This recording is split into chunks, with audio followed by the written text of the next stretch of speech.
Reka tugusuhuze twifuriza ibihe byiza wowe dukurikira umunsi ku wundi ku rubuga rwacu rwa Burundi yacu updates n'amakuru agezweho muri kano kanya. Turi tariki 6 z'ukwezi kwa munani 2025 turi mu gitondo.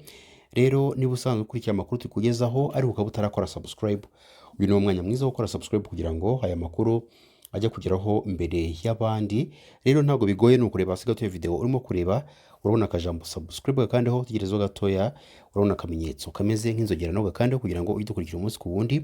Reka tukubwire ko tugufitiye amakuru menshi cyane, harimo kuvugwa mu Burundi, harimo kuvugwa muri Repubulika Demokarasi ya Kongo, cyane cyane muri Burasirazuba bwa Kongo ku murongo w'urugamba. Turakubwira byinshi birimo kuvugwa mu Rwanda, RDF itangazo yashyize ahagaragara. Ibyo byose rero ni muri kano kanya, muri kino gitondo. Mbere y'uko ujya mu kazi, mbere y'uko ugira ikindi kintu ukora, banza ukurikire aya makuru mu buryo burambuye.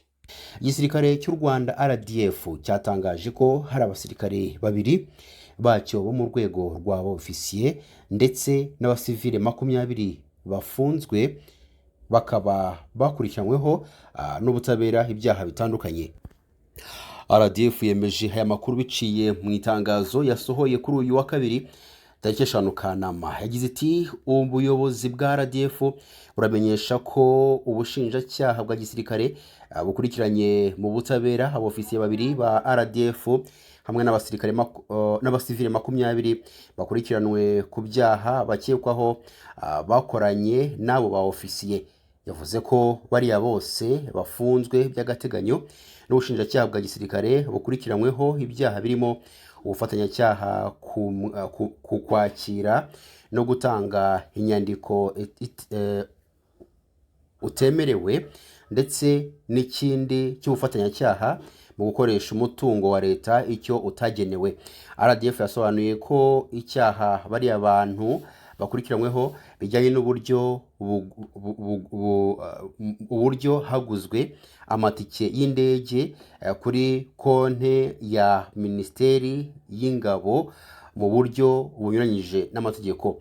Yasobanuye kandi ko nk'uko biteganywa n'itegeko, abasivile iyo bakoranye icyaha n'abasirikare bakurikiranwa n'ubutabera bakaburanishwa n'inkiko za gisirikare.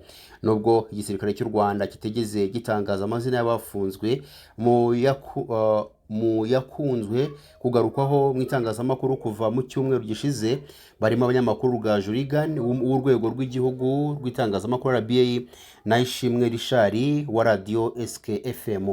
Abandi barimo kandi Mugisha Frank usanzwe hari umuvugizi w'abafana ba APRFC, Ishimwe Georgine wahoze ari umubitsi wa APRFC n'abandi batandukanye. Ibyaha bakurikiranyweho byakozwe muri Nzeri 2024 ubwo APRFC isanzwe ari ikipe y'igisirikare cy'u Rwanda yajyaga gukina na Pyramide FC yo muri Misiri mu mukino wo kwishyura w'ijonjora rya kabiri rya CAF Champions League. Amakuru avuga ko abafashwe uko ari 22 bafungiye muri gereza ya gisirikare yo ku Murindi wa Kanombe mu karere ka Kicukiro. Naho ku yandi makuru twaguteguriye, rero kuri ubu ngubu Perezida w'u Burundi Evariste Ndayishimiye amaze gukora impinduka muri guverinoma y'u Burundi. Turifuza ko tukugeza aya makuru. Rero reka tukubwire ngo niba uri umurundi cyangwa se uri mu Burundi cyangwa uri mu mahanga ariko uri umurundi, egera hano tukugezeho amakuru y'ibyahinduwe cyangwa se byabaye muri guverinoma y'u Burundi. Tudatinze rero turababwira uwagizwe minisitiri w'intebe kuri ubu ngubu, tubabwira uwagizwe minisitiri wagizwe perezida wa Sena, ndetse tubabwire byinshi birimo biragenda bitangazwa muri kano kanya. Duhereye kuri iyi nkuru ivuga ko Perezida Evariste Ndayishimiye w'u Burundi yagize Nestor Ntahontuye minisitiri w'intebe mushya muri kiriya gihugu. Ntahontuye kuva mu Kuboza 2024 yari asanzwe ari minisitiri w'imari mu Burundi. Kuri uyu wa kabiri tariki 5 Kanama 2025 nibwo yemejwe n'imitwe yombi igize inteko ishinga amategeko. Ntahontuye yasimbuye kuri izi nshingano Lieutenant General de Police Gervais Ndirakobuca watorewe kuba perezida wa Sena y'u Burundi. Kuri ubu amakuru aturuka muri kiriya gihugu cyo mu majyepfo y'igihugu cy'u Rwanda aravuga ko Perezida Ndayishimiye ateganya gukora impinduka zihuse muri guverinoma, aho bamwe mu baminisitiri bayivanywemo abandi bagahindurwa imirimo. Lieutenant General de Police retired Gervais Ndirakobuca wari usanzwe hari minisitiri w'intebe w'u Burundi kuri ubu kuri wa kabiri 5 Kanama yatorewe kuba perezida wa Sena y'iki gihugu. General Ndirakobuca bakunda kwitanda kugarika yatowe mu matora yabereye mu cyiciro gikuru cya Sena y'u Burundi mu mujyi wa Gitega. Yatowe ku majwi 100% bijyanye nuko kuba ariwe wari umukandida kuri uyu mwanya we rukumbi.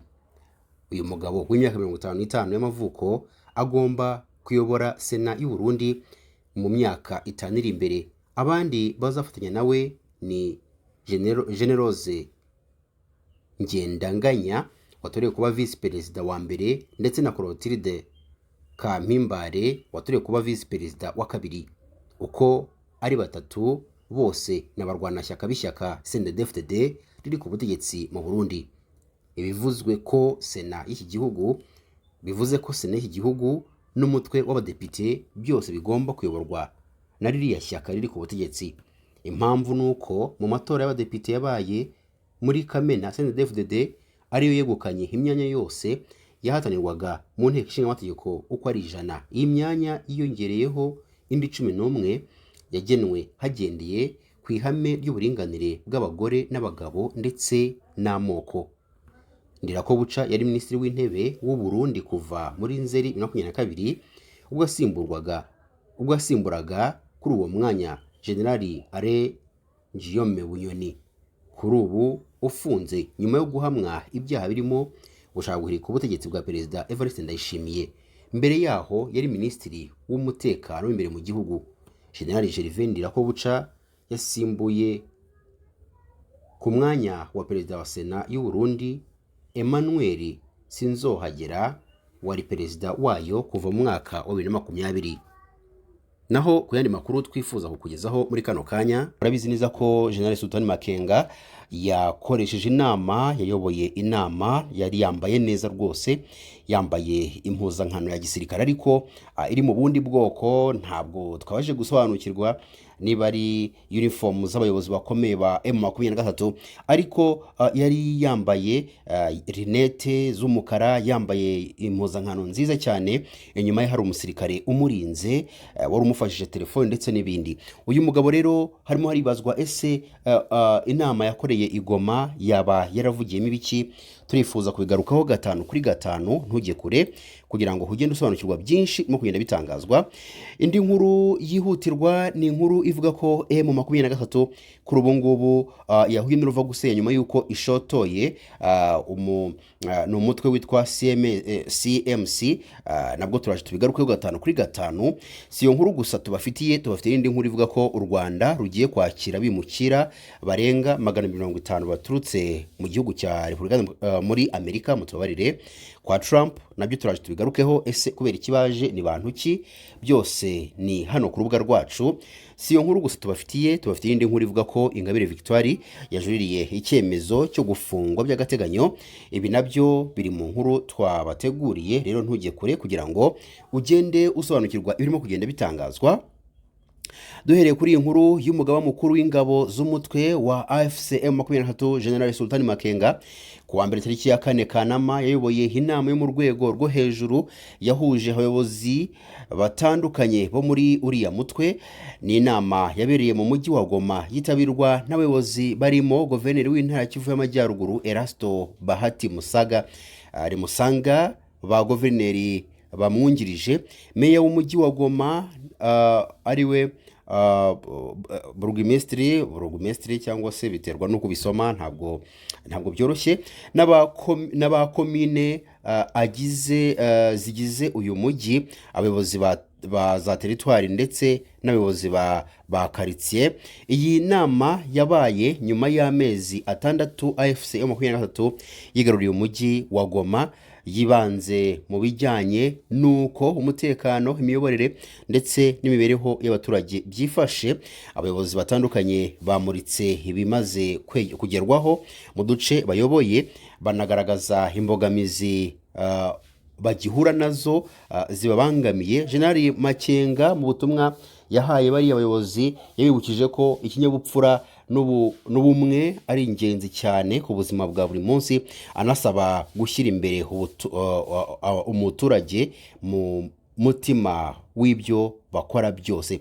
Jenerali Makenga kandi yikije cyane ku kuba RDC ikeneye impinduka nyuma y'igihe irangwamo akajagari kenshi, gusa ashimangira ko kugira ngo bigerweho abayobozi ari bo bagomba kubanza guhinduka ubwabo. Yagize ati impinduka ntizivugwa ku munwa gusa, zigomba kugaragarira mu bikorwa. Nk'abayobozi impinduka zigomba kuba muri mwe. Igihugu cyacu kimaze igihe kinini mu kajagari kandi bizasaba igihe ngo tugikemure ndetse tunagishyire ku murongo. Icyakora hari gahunda kandi tufatanije mwebwe natwe tuzaza n'impinduka, sibyo ra? Ntimushaka impinduka? Izo mpinduka rero zigomba gutangira muri mwe. Mureke twereke abaturage n'isi ko twahindutse. Jenerali Makenga yabwiye abari kumwe nawe mu nama ko badashobora guhindura abandi batabanje guhinduka bo ubwabo. Yunzemo agira ati iyi mikorere mibi yose turwanya, imico mibi, irondakoko, kwiba umutungo wa leta, ibyo byose bigomba guhagarara. Makenga yasabye abayobozi bari kumwe nawe gukora ibishoboka byose abaturage bakabona umutekano ndetse bakabaho mu mahoro. Ikindi bagafasha abavuye mu byabo kongera gutahuka kugira ngo bafatanye nabo kubaka igihugu. Twikomereje no ku yandi makuru mbere yuko tubagezaho ibibazo bikomeye cyane by'intambara yabaye muri iki gitondo hagati y'umutwe witwa CMC ndetse na M23. Reka tubabwire ko guverinoma y'u Rwanda yemeje ko yamaze kugera ku bwumvikane na Leta Zunze Ubumwe za Amerika bwo kwakira abimukira ubutegetsi bwa Perezida Donald Trump buteganya kwirukana ku butaka bwa kiriya gihugu. Muri Kamena uyu mwaka nibwo ibihugu byombi byashyize umukono ku masezerano yemerera u Rwanda kwakira abimukira babarirwa muri 250. Akaba ari amasezerano ashyizweho umukono i Kigali nk'uko umwe mu bayobozi bo mu ruhande rw'u Rwanda utifuje gutangazwa amazina yabihamirije ibiro ntaramakuru Reuters by'Abongereza. Amakuru avuga ko Washington yamaze kohereza u Rwanda urutonde rw'abantu 10 bagomba koherezwa ku ikubitiro. Umuvugizi wa guverinoma Yolande Makoro nawe yemereye Reuters ko abimukira barenga 250 ari u Rwanda rwemereye Amerika kuzakira. Ati u Rwanda rwemeranijwe na Leta Zunze Ubumwe za Amerika kwakira abimukira barenga 250 kubera ko hafi ya buri muryango wo mu Rwanda wahuye n'ingorane zo kuva mu byabo, kandi indangagaciro za sosiyete yacu zishingiye ku kongera gusubiza abantu muri sosiyete no kubasubiza mu buzima busanzwe. Yunzemo agira ati muri ayo masezerano u Rwanda rufite ubushobozi bwo kwemeza buri muntu ku giti cye wasabye kwimurwa. Abazemezwa bazahabwa amahugurwa y'umurimo, ubuvuzi ndetse n'amacumbi kugira ngo batangire ubuzima bwabo mu Rwanda, bibahe amahirwe yo kugira uruhare muri kimwe mu bihugu bifite ubukungu buri kwihuta cyane ku isi mu myaka 10 ishize. Ntacyo Leta y'Amerika iratangaza kuri aya masezerano. U Rwanda icyakora rugiye kwakira bariya bimukira mu gihe ubutegetsi bwa Perezida Donald Trump bufite gahunda yo kwirukana ababarirwa muri za miliyoni baba muri Amerika mu buryo bunyuranije n'amategeko, ndetse amakuru avuga ko buteganya kohereza mu bihugu byabo mu byo hirya no hino ku isi. Si ubwa mbere u Rwanda rugaragaza ko rufite ubushake bwo kwakira abimukira baturuka mu bihugu byo mu burengerazuba bw'isi. Muri 2022 rwasinyanye na Leta y'Ubwongereza amasezerano yo kwakira abimukira bagombaga guturuka muri iki gihugu cyo ku mugabane w'Uburayi. Gusa iyo gahunda iza gupfa burundu ubwo mu mwaka ushize yabaga ubwo umwaka ushize Keir Starmer yabaga minisitiri w'intebe w'iki gihugu agasesa ariya masezerano. Muri Gicurasi uyu mwaka, minisitiri w'ububanyi n'amahanga ndetse n'ubutwererane ambasaderi Olivier Nduhungirehe yari yatangaje ko ibiganiro byo kwakira abimukira muri Amerika bikiri mu ntangiriro. Ubutegetsi bwa Perezida Trump bubona kwirukana abimukira bakoherezwa mu bihugu bitandukanye nk'uburyo bwiza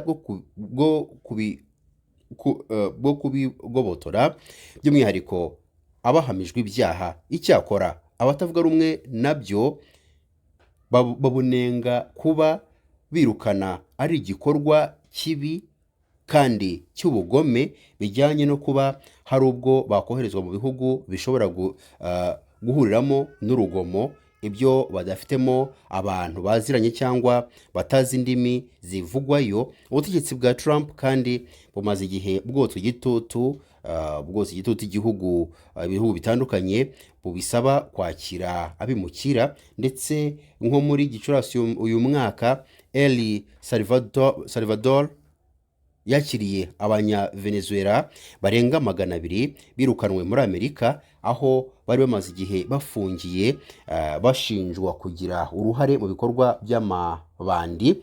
Amerika kandi inateganya ko igomba kohereza abahamwe n'ibyaha mu bihugu nka Sudani y'Epfo, Lesotho, Eswatini yahoze ari Swaziland